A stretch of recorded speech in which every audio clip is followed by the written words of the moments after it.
Porque quando a gente fala de análise de desempenho, são análise do desempenho. Então, Exatamente. o desempenho não é só o tático. Exatamente. E hoje é mais fácil unir dados de outras áreas. Talvez por alguns modelos matemáticos, softwares que fazem essa junção para que facilite o entendimento depois, quando vai chegar na comissão técnica, né? Porque não basta somente a gente fazer a análise do jogo. Que a gente vê muito na TV, o jogador fez isso, isso, isso. Tá, mas por que ele fez isso? Exatamente. Como que foi o treinamento? Será se ele fez isso porque treinou? A gente que tá vendo de fora, às vezes a gente acha que tá errado. Não, mas às vezes aquele movimento foi realizado de forma correta, com base no treino, na velocidade. Às vezes a equipe se propôs a ficar de forma mais defensiva nessa partida. Enfim, como que esses dados são unidos? Você consegue dar exemplo de que ferramentas são utilizadas para pegar dados da fisioterapia, dados da preparação física, dados da medicina, da psicologia, dados táticos, treinamento, até a questão de contratações, se um atleta ele tem condições de vir para essa equipe, baseado no perfil dos jogadores. Como que é feito isso? Tá, eu vou até dar um passo atrás também nessa pergunta para contextualizar onde esses dados são obtidos. A gente tem uma imagem ainda, principalmente no senso comum, de que a análise de desempenho ela se restringe ao jogo, né, ao ambiente do jogo. E se você buscar nos artigos que a gente publicou, usando ferramentas de análise de desempenho em uma perspectiva multifatorial, a grande maioria é no treino, né? Então, a grande maioria das informações que a gente coleta é no treino.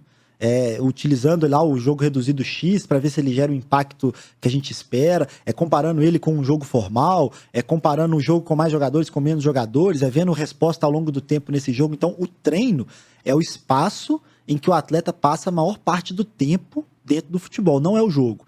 É o tempo em que eu tenho mais atletas expostos ao esporte. No jogo eu só tenho 11. Se com 5 substituições eu só jogo 16. O meu elenco tem 32. Né? E os outros 16 fizeram o quê? Se eu só analisar o jogo. Então, eu começo dizendo que as informações elas não são obtidas só no jogo. Elas são obtidas no treino ao longo da semana. Facilita muito hoje ter o mesmo instrumento que capte várias informações. Então, o mesmo GPS que me dá informação tática me dá informação física, e em vários GPS é possível integrar a informação fisiológica de frequência cardíaca. Então, hoje essa integração ela já começa na própria ferramenta. Então, eu consigo coletar dentro do mesmo relatório o dado fisiológico de uma resposta de carga interna, uma resposta de carga externa com alguma variável mecânica, distância percorrida em alta velocidade e uma resposta tática.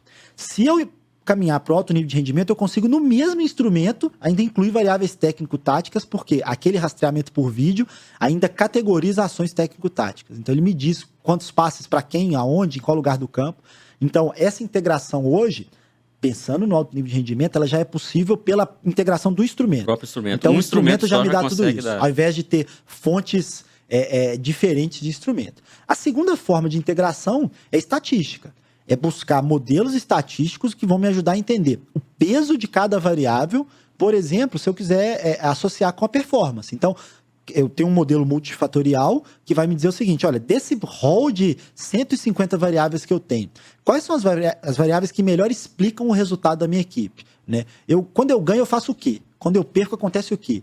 Né? Então, existem modelos multifatoriais estatísticos que me permitem atribuir pesos a cada uma dessas variáveis. Esse é um outro caminho, que eu ainda vejo que o futebol tem espaço para evoluir. Tá? Eu ainda acho que é muito incipiente. Isso no meio acadêmico já está bem consolidado, tem muitos estudos com essa abordagem, mas no futebol ainda há uma visão meio compartimentalizada dessas diferentes variáveis. Aqui no Brasil? Ou em geral, acho, pelo que eu tenho contato com as pessoas em geral. Né? Uma figura muito interessante nesse processo é a figura do cientista do esporte no futebol. Né? Então, o cientista do esporte no dia a dia do clube, ele pode ajudar muito nessa integração conceitual, nessa integração de dados, para reunir informações e dar uma visão do todo, ao invés dessa visão compartimentalizada que usualmente temos. Né? E aí, essa profissão, cientista do esporte no futebol, não seria o cientista de dados, por exemplo, aquele que consegue captar todos os dados, mas muito restrito ali à programação, a parte de criação de algum tipo de modelo matemático, não, né? Seria o cientista mesmo com essa visão ampla do esporte, que tenha um conhecimento também de dados específicos. Eu até acho que ele pode ter a ajuda de um cientista de dados na parte de modelação.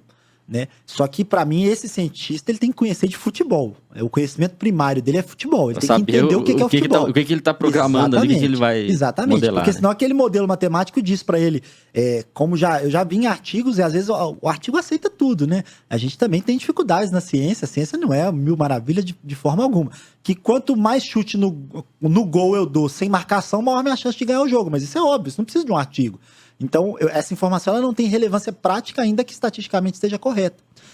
Então, eu preciso de conhecimento de futebol. O conhecimento que um cientista no futebol precisa ter é de futebol. Ele pode ter competências desenvolvidas em paralelo e ter pessoas que o ajudam. Um cientista de dados, mas ele também pode desenvolver competência estatística em modelação de dados. Ele pode trabalhar com Power BI como ferramenta para ter esse dado de forma visualmente mais fácil para as pessoas. Ele pode desenvolver planilhas com macros.